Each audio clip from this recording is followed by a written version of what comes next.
Good evening, ladies and gentlemen, and thank you for joining us tonight on episode 32, season 2 of The Standoff with Brad and Richie here on New Zealand Sport Radio. We're here live every Wednesday on Facebook throughout the season. Evening, Richie. How are you today? Evening, Brad. I'm doing well, mate. Grand final week. It was a nice, fun game to watch. Yeah, exactly. Season's now officially over, and Penrith Panthers got the job done on their second attempt. And I thought it was a pretty exciting match to end the season. What do you think of the game? It was obviously not too in depth with a review coming up. Yeah, it was a bruising encounter. Very, very old school grand final. It was. I must say, I enjoyed it. I'm enjoying your shirt too, mate. That's a nice looking shirt you got there. Thank you very much. League wrap up. Very snazzy.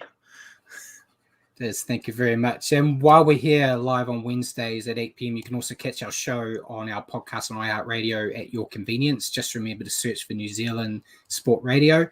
As always, we're going to cover everything you need to know in the week that was rugby league, including our top stories of the week, a review of the grand final, and our picks. We'll then answer some questions from all of you, as well as questions we've got for each other. And then we'll do a recap of the Super League and the New Zealand National League comp that just started. Before ending the night with a preview of our season finale next week. Where can we buy Brad's merch? Brad doesn't have official merch to sell. Brad has a t-shirt and a hoodie. And some beanies hopefully coming soon.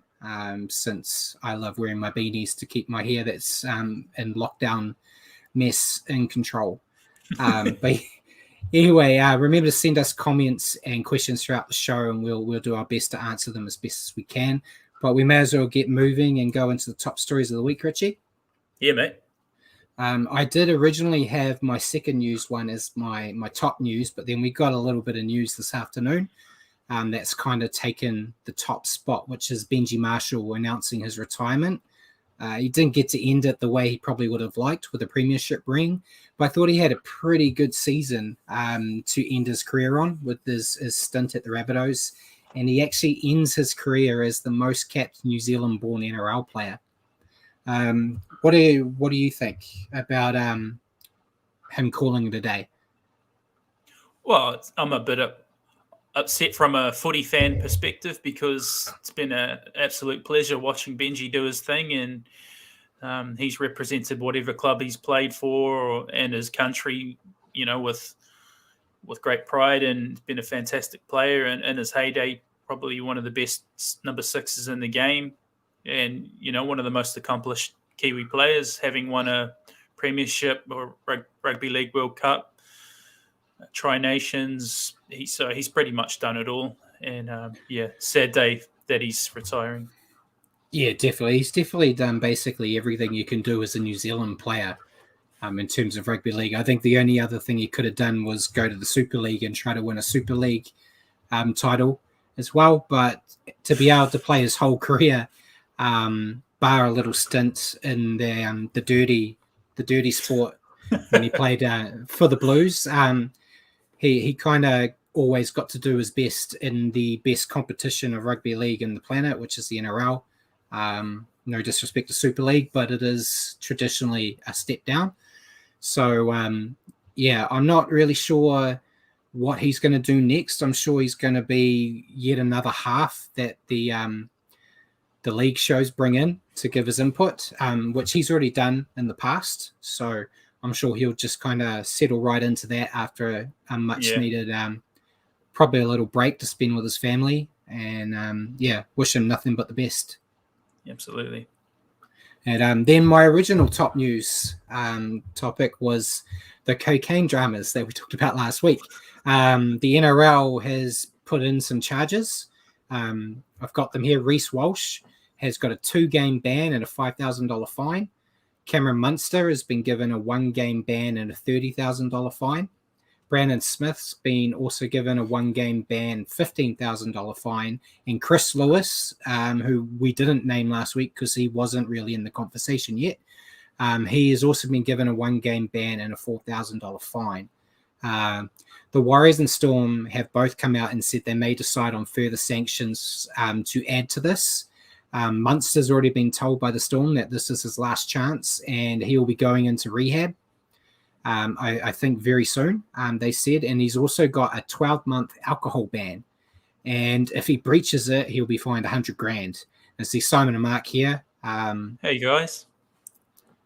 So good to see you guys here. And and also to add to that, the Warriors have got Gordon Tallis involved to become a mentor for Reece Walsh. Gordon Tallis is actually quite well known for his anti-drug stance. And to be honest, I don't think I would want to put a step out of line if I had Gordon watching. Yeah, absolutely. Hopefully, Big Gordon can teach him some of his defensive techniques as well. Like he used to do to Brett Hodgson back in the day. But he's a good man to have in your corner. Another Queenslander who'll be passionate about steering him in the right direction. I'm pretty sure. What do you think of the charges handed out, Brad? I'm surprised at the game bans. I know a lot of people were commenting on Brent Naden and how long a ban he had, but he didn't actually get a ban from the NRL. That was a self-imposed ban from Ivan Cleary. So they've actually got a bigger ban. I know Mark's just made the comment as well. There were some people questioning why Reece Walsh got a bigger one, a bigger match ban, but he got arrested. Different scenario. Yeah. If the Storm players weren't all about the TikToks and stuff, they probably would have not even been caught. I think the games are one. The games hurt the team and the players and the fans. So I prefer a lesser game ban and a bigger hit to the player's pocket, because I feel if you hit them in the pocket, that's probably going to help them readjust their decision making, as opposed to you telling them they can have a couple of weeks off, in my opinion. Yeah, that's fair. And I see Simon also said that there's been a bit of news about Redcliffe Dolphins to be the next expansion team. I haven't heard it official, but it all seems to be heading that way. And that kind of ties in with a little bit of news I had about Wayne Bennett. He's still unclear on what he's going to do with his career, but he said he's not done yet. And everyone's kind of hinting that he's going to be involved with the expansion team, most likely Redcliffe. So do you think he will have any involvement with the Warriors next year through Redcliffe if he's getting them developed, or will they separate it and it's going to be strictly the Redcliffe time? The Redcliffe feeder club isn't going to be the same as the Redcliffe professional team, obviously, so they'll be quite separated. Or do you think there'll be a bit of cross-pollination? It's hard to say, but I think it would be a pretty separate entity. I mean, we kind of touched on it briefly last week about a bit of history between Bennett and Nathan Brown. So I'm not sure how much water's gone under the bridge there, but quite strong mail that Bennett might end up there if they're the expansion club. And a little bit about Cameron Munster too, seeing as though he's on the outer with the leadership group at Melbourne, and perhaps the word is he's a little unsettled there now. So, and he'd be a good marquee signing for the new expansion team, provided he keeps his ducks in a row. Yeah, it could be a bit harder to get bad things in Redcliffe too, maybe. So could be a win-win. Could be a win-win for them. So we'll keep our ear to the ground when it comes to the Redcliffe expansion. Hopefully there'll be an actual announcement sooner rather than later. Hopefully in time for us for next week. But on to some brighter news. Sharks player Ronaldo Mulitalo won the Ken Stephen Medal for his contribution to the community this year. So fantastic to see him. He's kind of had a bit of a turbulent year with being denied being allowed to play in Origin, and then started to find some form with the Sharks and then got injured. So good to see something nice happen to him. Hopefully he gets a better year next year for the Sharks. Yeah, for sure. I by all accounts, he's a pretty stand-up bloke off the field as well. And whenever I see sort of videos circulated of him on social media, it's him handing out boots and gear to kids in the crowd. So, great for him to pick up that dong. That's awesome for him, and probably down to his standing in the game. Yeah. And we'll may as well get into a bit of signing news now that the season's over. There's a few teams running around and nabbing players left and right, but the Titans have extended Sam Lasoni's contract until the end of 2024, which is great news for him. He's done really well since moving over to the Gold Coast, and good to see another former Warrior doing well in fresh waters. And the Bulldogs have actually completed their 30-man roster quite early. They've signed Braden Byrne on a 2-year deal and Max King from the Storm on a 1-year deal. And Tigers are also, as always, rumoured to be in the running to lure Tyrone Peachy to their club.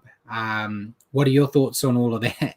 Kind of threw them all at you at once. So Sam Lasoni, the Bulldogs, and the Tigers. Happy for Sam. Lasoni always was a fan of his off the back fence type of play. But he seems to be enjoying himself on Gold Coast, so good for him. The Bulldogs, just another one for their back line. I hope they've got the forward power to match the back line they've got next year. They'll be a lot better than this year. And who was the last one? Tyrone Peachy. Yeah, potentially being a Tiger. I think the Tigers would take anyone of that caliber right now. I'm not sure where he'd fit in, whether he'd be a 14 or where do you see him fitting in if that's the case? Because they've still got Dewey and all those kind of guys in the halves, and maybe a lock, running lock. I think either the 14 or the lock position, really. They're just he's not a bad signing. I think he's a very talented player, but at the moment, every week in this news segment, we've got the Tigers linked to another player, and they never seem to get them. So it kind of feels like it's desperation almost, where it's just if there's a name on the market, they're going to throw their hat in the ring, and hopefully they get one eventually. They're almost in Warriors territory at the moment, aren't they? Where they're going to have to pay overs to attract any talent. Yeah, given their record over the past decade or so. Definitely. And more news. It was about the Dragons, though. Aaron Woods has been linked to be joining the Dragons. And Mark, he's beaten me to the punch. But they've also signed Moses Sully on a 3-year deal that was announced today. So good signing there for the Dragons. I think he really showed promise this year in the limited time he got.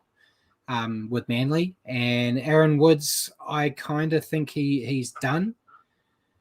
But I suppose if there's a team willing to give him a go, I suppose he can slot straight in and replace the hole that Paul Vaughan's left since they sacked him. But I kind of feel like the best of Woods is kind of done and dusted, in my humble opinion. What do you think? I tend to agree with you. I think playing-wise, his best was back a few years ago when he was still representing New South Wales, but at the very least he brings that experience, and probably good for the young forwards coming through, in terms of mentorship and helping them with prep and setting standards. But Sully's a good one in my opinion. He's still a young guy. He gives me Conrad Hurrell vibes, big and damaging. Just needed to work on other little bits like his defensive reads, but like you pointed out, in his limited time he got this year, he had some damaging games, so could be a good pickup for the Dragons. Definitely. And on the Ash Taylor front, there's been rumours leaking all over the place that he's signed or on the verge of signing a train and trial deal with the Warriors, but there's been nothing official from either him or the club. So I keep saying every week that we'll let you know next week once it's been announced, and it never gets announced. So we're just going to have to keep our ear to the ground. We've spoken about it quite a bit now on our opinions on why we both are happy if he gets a deal, especially a low dollar value deal. So we may as well leave it there until we get more. And then the last bit of interesting news, we're going to cover it a bit more later on, but the New Zealand national competitions kind of started due to lockdowns. It's a bit of a cluster at the moment with a few teams unable to actually play. But Tamara Martin, former Panther, had a solid outing for Waikato in his return. He obviously had to retire from the NRL due to a brain bleed, but he seems to have got a bit more healthier, and it's obviously a massive step down from NRL level, but it's good to see him back out running around. Do you think a return to the NRL is on the cards for the young man if things go well? I think if things go well, you'd never say never. I'm just chuffed to see that he's back healthy and able to play the game again, because, it seemed like the type of health scare that was going to put him out of the game for good. So not so chuffed that he put my Wellington Hawkers to the sword, but it's great to see him back. Yeah, and I have to go for Waikato as my second team since counties are unable to play, even though we're the best team. And we're going to cover that. So Simon mentioned about West Coast having a very bad game against Canterbury. We'll cover that when we get to that section. And Mark also mentioned that Jamal Fogarty and Josh Hodgson's swap rumours are gaining traction in Australia. Obviously, the Raiders, we talked about it last week, we're very interested in Fogarty or Chanel Harris-DeVito or any half that potentially might not be happy at their current club. They're trying to nab whoever they can. But we've talked about it a lot that the Titans need a hooker, and they have a half that doesn't really want to be there, and the Raiders have a hooker they don't really want. So it kind of seems like a smart swap, in my opinion. It's another thing that we have to keep an eye on, because every day the news changes. But as Mark said, that has been a bit of news that's been gaining traction. And the last bit of news we have is the NRL draw is set to be announced at the end of October. So we obviously don't have anything here, but when it's announced, I think we'll work together to do a special show to go over the draw and like who's got a hard run, who's got an easy run, and the like. So watch the space at the end of October for that show once we get all the details. And before we go on to the grand final, the Kiwis are set to name a wider training squad tonight. Hasn't come out yet. I think they said it was going to be 6 p.m. Australian time, and I don't have maths on me right now. I don't know what time that is here, but it's late. Once we'll have that for next week and for our season finale for sure. So we'll probably cover that a bit different and see if the forward pack that I picked, how many of those made the team, if we can remember who I picked. And Simon said, to be honest, they should only name the first 10 rounds because we just don't know what's going to happen in the future. They generally they have every round announced, but not the dates and locations from memory from last year's announcement for this year. I think they had every round set up, but I think it was the first 10, 11 rounds where they actually had dates, times, and kickoff times. So I'm expecting the same here. And Mark said when they had Cameron George on their show, on the Ruin Hammer show last week, he said that their plan is to have 6 home games at Redcliffe and 6 games at Mount Smart, pending COVID. I don't know if you know, Mark, but there's like this giant wall all around Auckland right now. And no one can get in. So I've got my fingers crossed, but I've learned after this year not to get my hopes up. No one can get it. There's some special goat tracks that the Mongrel Mob are bringing their KFC in on. So this KFC smuggling is the new Pete. That's in the past, Paul. We can get our own KFC now, so it's in the past. Wow! Yeah, there you go. So legalize this contraband, and you can tax it and you can remove it from crime. One other what do you call it? Gone blank. News item before I let you move on is that New Zealand Sport Radio has been nominated for the New Zealand Podcast Awards. So congratulations and thank you guys for being part of that. We submitted show reel today, which included some bits by the boys.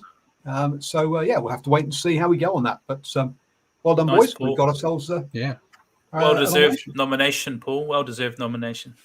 So a lot of hard work you put in.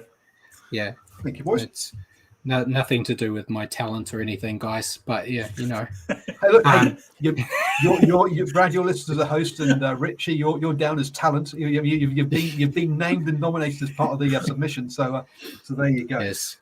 Nice. Yeah, and I see Mark's comment. He said COVID's been in Sydney for 13 weeks. Yeah, we seem to be reacting a bit different, unfortunately. We're kind of loosening up though, which I don't know if it's good or bad. I don't want to get into that conversation, but we were very strict with what you could and couldn't do, to the point where we've got. You can go to a friend's backyard now. We can. We can go to a friend's backyard. So yeah, I'm hoping by the time it comes around, we will be allowed, because I'm meant to be hopefully heading to Wellington in the Christmas break.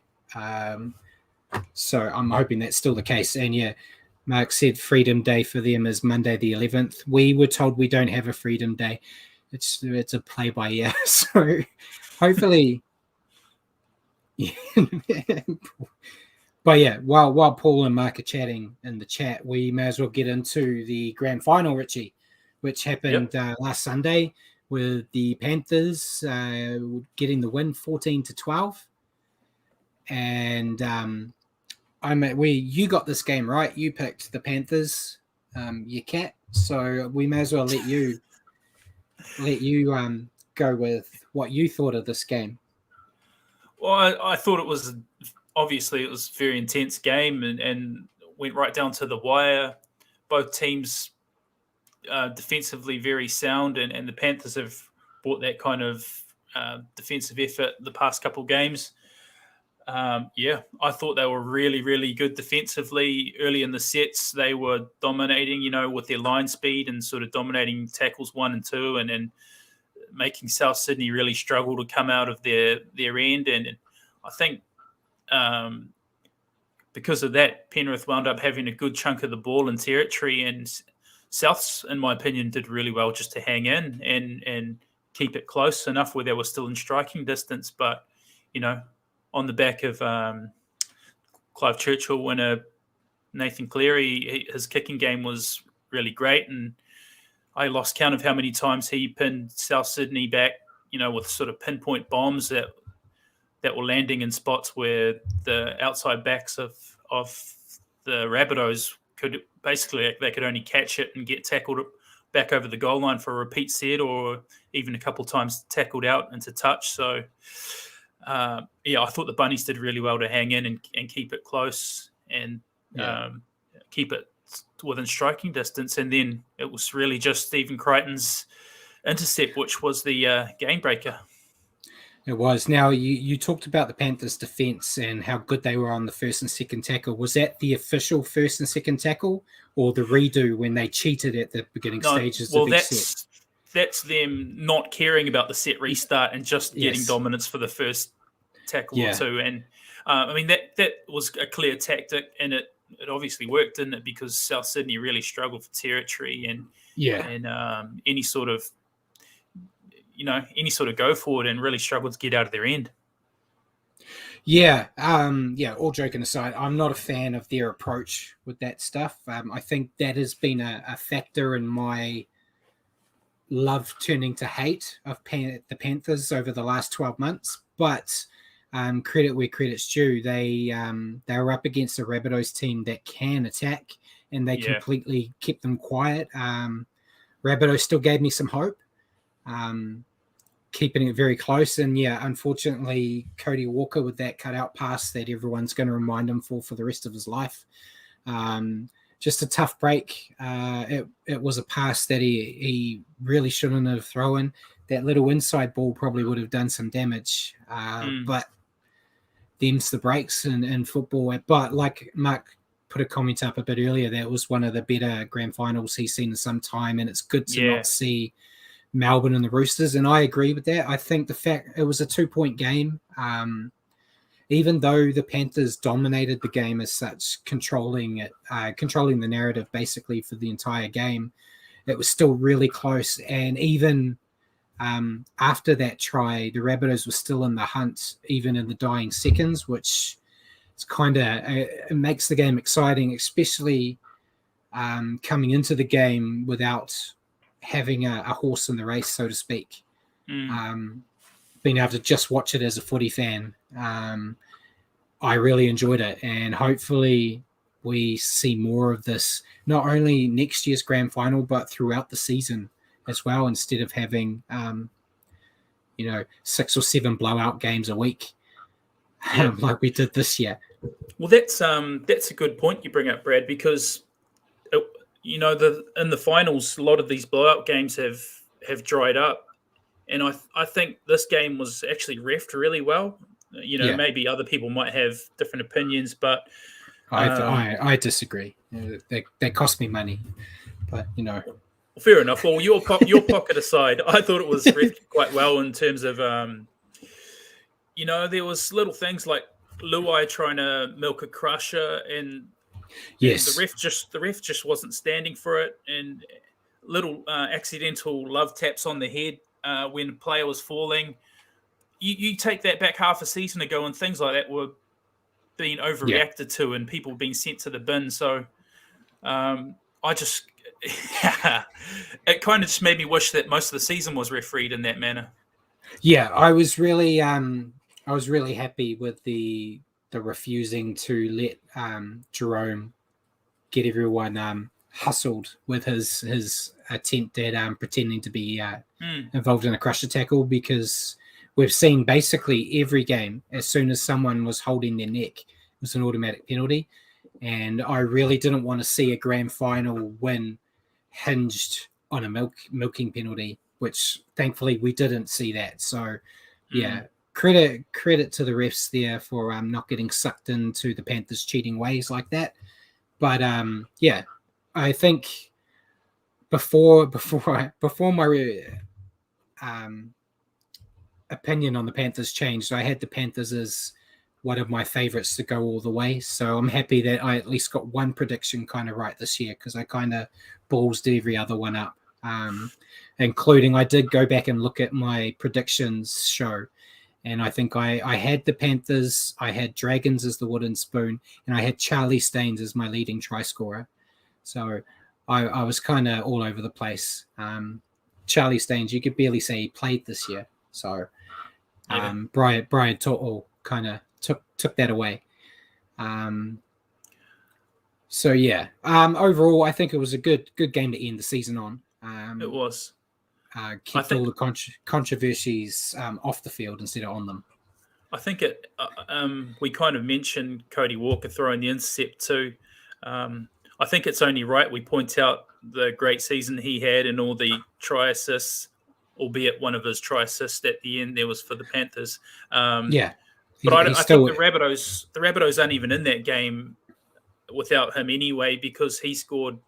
We have to mention the try he scored was fantastic. It was kind of being compared to Stacey Jones' grand final try in 2002 by some of the commentators, but great solo effort where he fended off Cleary and basically stood up Dylan Edwards like he wasn't even there. One of the great solo grand final tries, and he had a hand in their try at the end too. So, I think we give him a bit of leeway for his intercept. Yeah, fantastic season for Cody, and I think the young boy Taff.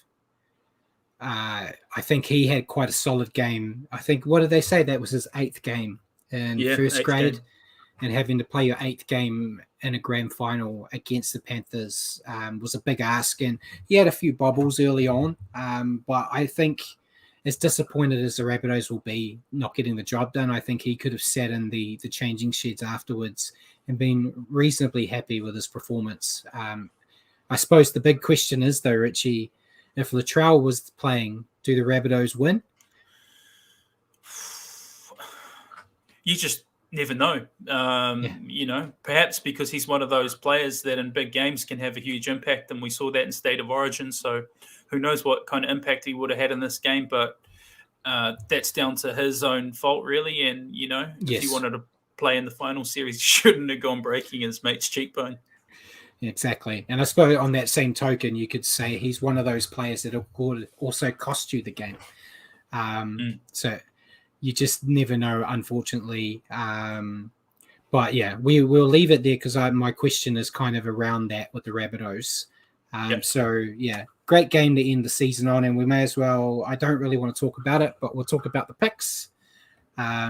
So for the second week in a row, I got no picks right, and you got 100% this week because you picked the Panthers and I picked the Rabbitohs. So that ends our playoff tipping comp with me on 4 out of 9, and you were 7 out of 9, which means you win the little prize of being the playoff tipping champion. So full credit to you for getting a couple of games right. So well done. Yes, grand final champ. I did all the hard yards in the big one, but you know it is what it is. I think what we've learned here is that if we're tipping only over 3 or 4 weeks, I'm decent, but Yes. Brad can go a whole long season. So I have the stamina that you needed as a front rower. No, Rich, let's get this right. When the pressure's on, you step up. Whereas when the games don't really matter, Brad's there. Flat track bully. That's what I say. Yes. Flat track he's bully. manly. He's manly. Yeah. So yeah, were there any questions from anyone, or did we kind of pick them all up as we went, Paul? You should ask that while you you're went still there, I'm here. afraid. We're getting too good at this. On that one. But I know it's what you said. It's a good fun. I mean, do we need to bring in some sort of official star rating or thug life rating? How dark spectacles are we looking at in these ones? Are we thinking of are they the full on sunnies or not? I mean, how thug life was? What kind of ranking do we give this final in the sort of the ranking of all time finals? It kind of it was relatively clean, surprisingly. There wasn't too many. I suppose there's a few Penrith fans out there that are unhappy with that it was Luluai, wasn't it? When he was going backwards and they kind of clipped the top of his head. But it was a complete accident, which thankfully they saw it. And Simon also said they had it on 2 channels with 2 different commentatings. I watched it on Sky Sport 4 here just because I'm used to that, because that's where league's always been.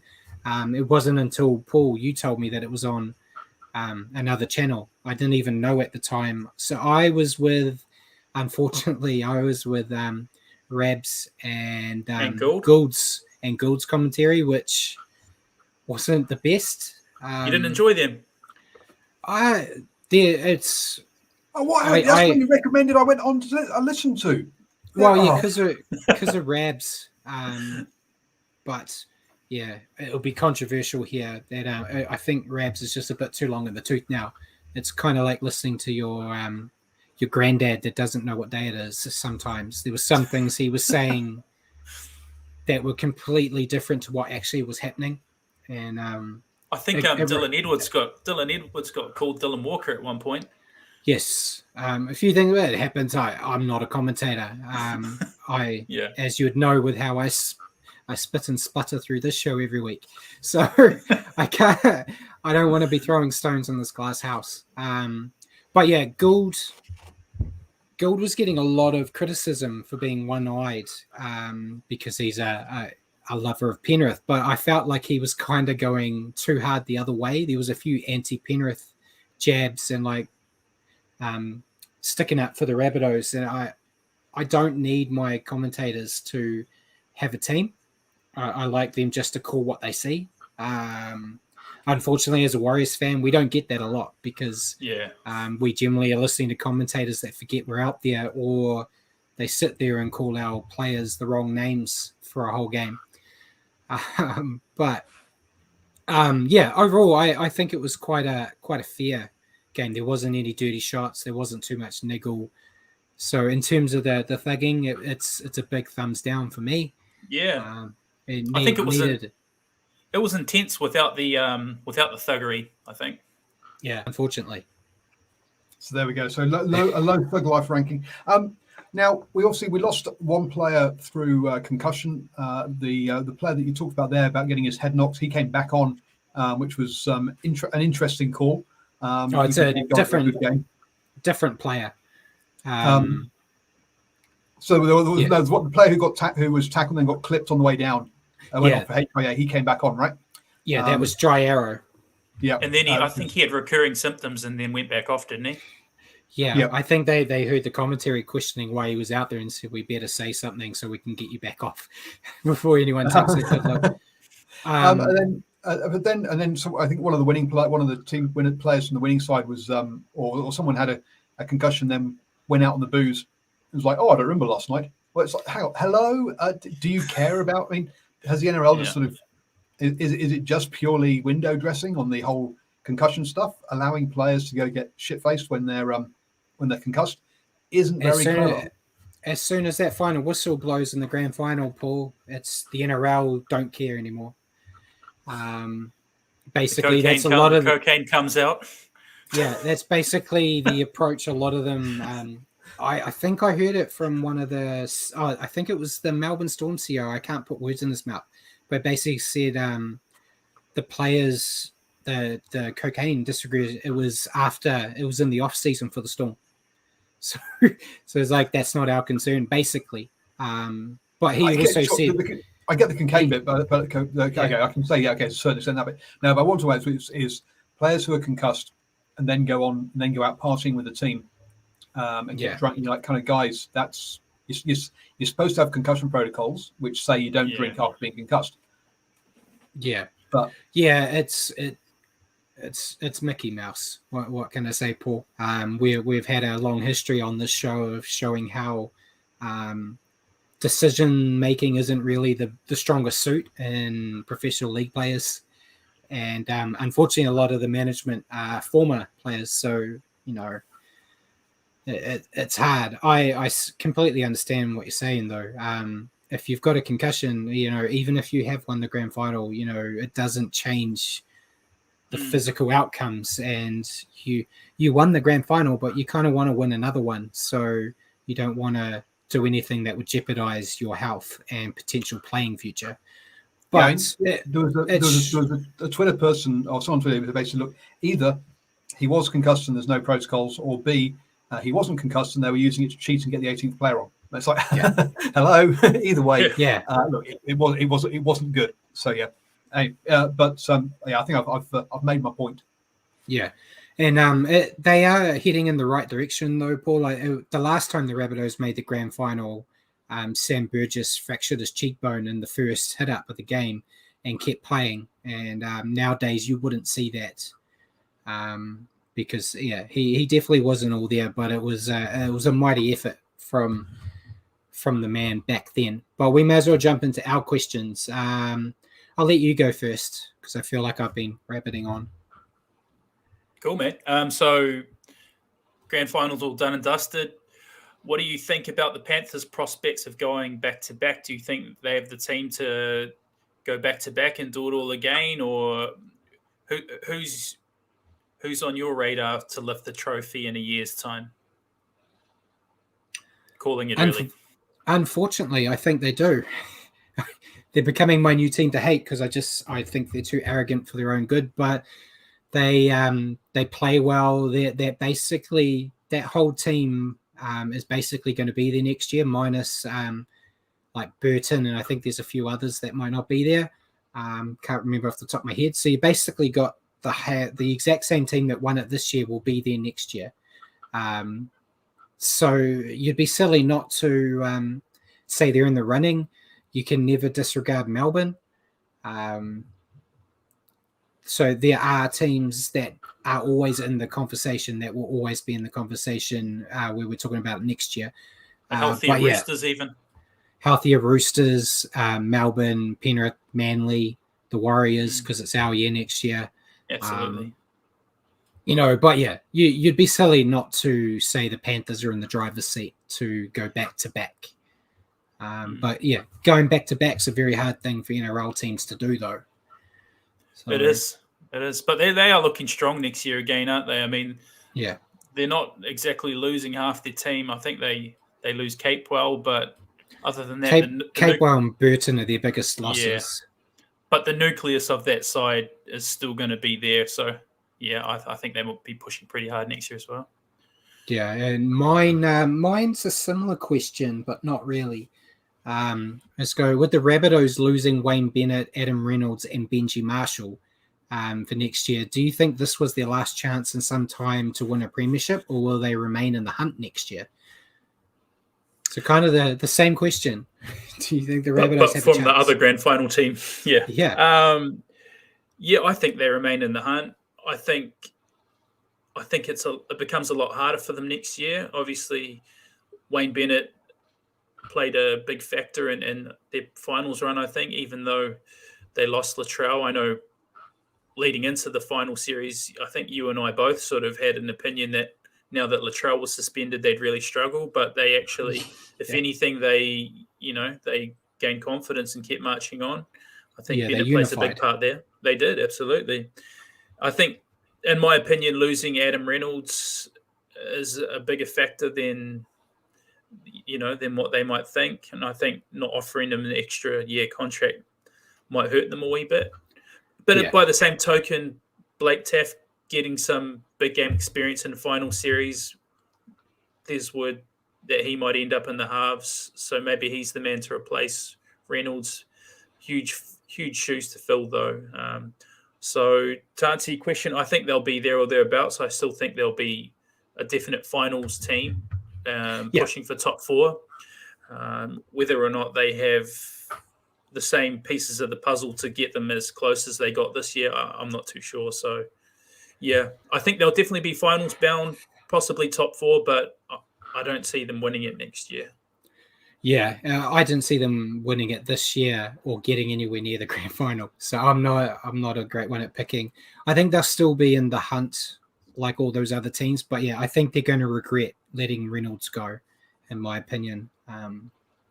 I don't know if they're going to get. Well, they got Milford coming in. Yeah. I don't see Milford as a guy that's going to lead you to a comp. I know Cody Walker will bear the brunt of responsibility of leading and directing that team. Occasionally he gets a bit hot-tempered and things fall apart for him. So having that extra pressure on his shoulders, will that help or hinder? I'm looking into the crystal ball, so I can't really predict it. But they're definitely a top four contender. Worst case scenario, still a top 8 team. So. Yeah, for sure. I think when Adam Reynolds looked like he was sporting a groin injury, Cody Walker did step up to take a lot of the kicking duties and extra playmaking duties, and he did that quite well. Whether or not he could do that over the course of a full season, I'm not sure, and I think he really flourishes when he's got Reynolds there, and then all he has to do is just express himself. So that's what I think will be the interesting thing. It'll be to see how he copes next year, because he'll be a big part of their success if they have good success. Definitely. Well, appreciate your question there, and we may as well jump into Super League and then into the national comps. So Super League, we'll go into the news first. There was quite a bit, but I've only really picked 3 bits of news because I'm biased and a Wigan fan, and because one of my former favourite Warriors was in the news. 4 bits of news, sorry, and all involving Warriors, kind of. So Conrad Harrell is going to leave Leeds and join St. Helens next season.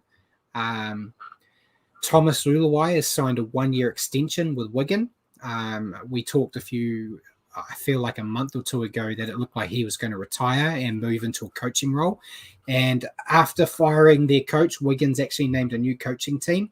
Matt Peat, who I don't actually know a lot about, has been named their head coach. Sean O'Loughlin and Lee Briers are his assistants. Sean Wayne, who used to be a Wigan coach a few years back, is rejoined the club as a leadership and management director. And then Jack Phillips, who I know Jack all about, has become the head of analysis. And Simon's just mentioned he wants to congratulate the owner of the Catalan Dragons, Bernard. I don't know his last name. How do you pronounce that, Richie? Gouch? I don't even want to have a stab at that. We'll get Paul's mum to tell us later on. Hopefully she knows a bit of French too. Congratulate him for putting money into the team over the years and supporting French rugby league and in the Catalans. Catalans has really dominated and become the team in the Super League, which no one really was ever going to give them a chance of becoming that team. They always were able to get some good players in, but not enough to build a team around, and they're really starting to do that, including bringing, has its own name, was including Sam Tompkins, who's with Catalans, and he was actually named the Super League Man of Steel this year. So they were doing something that the Warriors couldn't do, and that's get the golden performances out of Tompkins that we wished he could do with us when he was with us for that short time. But what are your thoughts on all that news I just threw at you? Conrad going to St. Helens, Lulawai staying at Wigan, and then that team list of the coaching staff. There was always a lot of talk about Conrad moving there, so it was kind of not unexpected news. But I know a lot of the Leeds fans are upset to see him go. He's a bit of a fan favourite with Leeds, but he's going to a club that's always there or thereabouts, so I'm sure it'll be good for Connie's game. Lulawai, how old is Lulawai? He's got to be our age, Brad. He's got to be our age. So he's like a grandfather in professional league days ages. I want to say, he's around our age, if not a little bit younger or a little bit older, around there. It's fantastic. He's still going strong, and he was such a warhorse when he played with us, and I was always sort of a fan of his strong defensive game when we had him, and he's always gone really well and been a well-liked player over in the Super League. So good on him picking up another year. Bit of the Benji Marshall of the. He's 36. He's 36. Oh, he's younger than me. Yeah. Little bit younger than me too, by a couple of months. Yeah. Making me feel accomplished. But that's cool for him though. That's good to pick up another year. Yeah. And the semi-finals were this weekend as well, obviously. Catalans defeated Hull KR 28-10, and St. Helens defeated Leeds 36-8. So the two teams that we thought would win, teams 1 and 2 on the ladder, went through, which means that the grand final, which is in a couple of days, is Catalans versus St. Helens.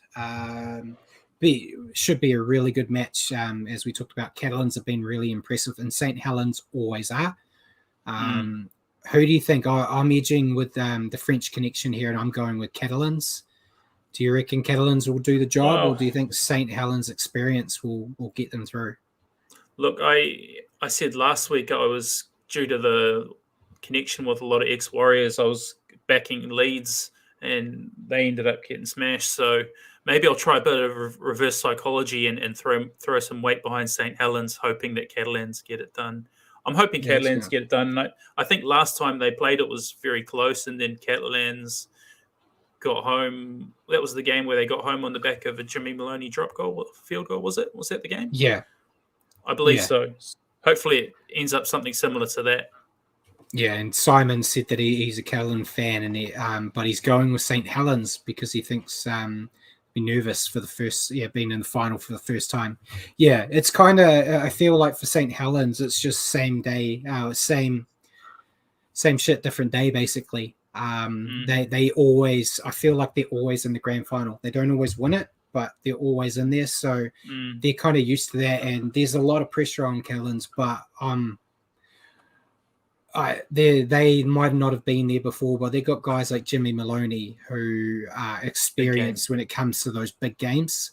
Yeah. So I'm hoping for them, because if if Wigan aren't going to win it, I don't want to see St. Helens win it. So I'll go with my biased view there. But we'll cover that next week on the season finale, obviously, with it basically being the only game that's going to be on. So, but the Sky Sport national competition got underway. Not a lot of games played due to COVID. Auckland and counties were obviously ruled out. So we had the men and women's comps come up. There were 3 games for the men. Waikato, as we mentioned a bit earlier, you were a bit unhappy. Waikato defeated Wellington. It's only by a little bit, Richie, 54-16. Could have gone either way. Could have gone either way. Southland defeated Otago, 28-18. And then the game that Simon mentioned, Canterbury wiped the floor with West Coast 80-6. Yeah, it could have gone either way as well. Yeah. A little bit unlucky, West Coast. Yeah, and then this week, there's only 2 games announced that I've seen. Otago versus West Coast. So 2 teams lost there, so 1 team will get their first win. And then Canterbury versus Southland. So that will be interesting to see if that Canterbury game was a one-off or if they're the real deal. They were pretty strong last year too, to be fair. And Simon said there's actually 3 teams from Auckland in this competition. Yeah, it's Auckland, counties, and I think it's like a Northland team. I don't quote me. I did have all the list. I'll be better prepared next week, I promise. With the full team list of everyone. But then in the women's comp, there was only 2 games played this week. There was Upper Central defeating Wellington 32-4. So you're a 0-2 with Wellington. Got Richie. the double. Yeah. No and good. Then the Canterbury women's team were just as dominant, or almost as dominant as the male counterparts, defeating Mid Central 38-0. And then this week we've got Wellington versus Mid Central and Canterbury versus Upper Central. So I'll get the results for those 4 games, and I'll get the actual list of all the teams that are involved, including the ones that currently can't play. What happens with those teams, we'll see. Simon says to bring back the Auckland Vulcans. I don't know why they don't adopt the Vulcans name for this competition. I'm not 100%. But watch the space. I'll get more information on the national comp, and as it's basically going to be the only league I get to watch for the next few weeks. But that brings us to our preview of next week's show, Richie, our season finale. With no games to really talk about, I can't really pull you away from your busy schedule to sit here and talk about nothing. Simon said he thinks the Vulcans are the 3rd team. Okay, cool. I'll look into that, and I'll find out for definite for next week. But yeah, next week will be our season finale. We'll cover the news of the week like we do every week, and then also the grand final. We'll look into the national competition as well, about those results, and a bit more information on all the teams involved. And we'll also do our standoff awards. I know you didn't watch the show until you joined it, Richie, but last year we did, or myself and Paul did some awards. I've just picked out a couple of the awards we did. I'll give you the full list so you can actually make picks, and then we'll discuss off air if we want to pick a winner each or just do one together. But Cool. we'll discuss that. But yeah, we'll have our winners in different awards, including our biggest surprise of the year, rookie of the year, biggest blunder, worst haircut, and a whole lot more. I'm sure we can think of a few more fun ones, as well as the team of the year, try of the year. I think I had tackle of the year as well. So it should be good. Just a bit more loosey goosey as a Warriors attack form, and hopefully some pretty pictures so Paul can be involved and put some pictures up for us. I was just going to say, Richie, you've got some you've got some big boots to fill after me putting my opinions forward on all these awards last year. So, yeah, you need to be doing lots of research in the next 7 days. I'll do my best. Yeah, so we'll talk about that off air, about what different categories, and hopefully make some pretty pictures now that we've got our amazing graphic designer Richie on board, compared to my amazing pictures I did last year. But yeah, anything else you want to add before we move on, Richie? No, just thanks for the chat, Brad, and thanks to all the all the people chatting with us tonight, all the viewers, and Paul, as always. Thanks, Oh everyone. yeah, no, I forgot to mention It was a Mark. bit of fun. I think Mark's already gone, but we're actually about to go and join Ruin Hammer on their show tonight, much to Paul's disgust. They're doing a Warriors season review. I think I've been treated like a feeder club. Here I am bringing you guys through, and you're getting poached by other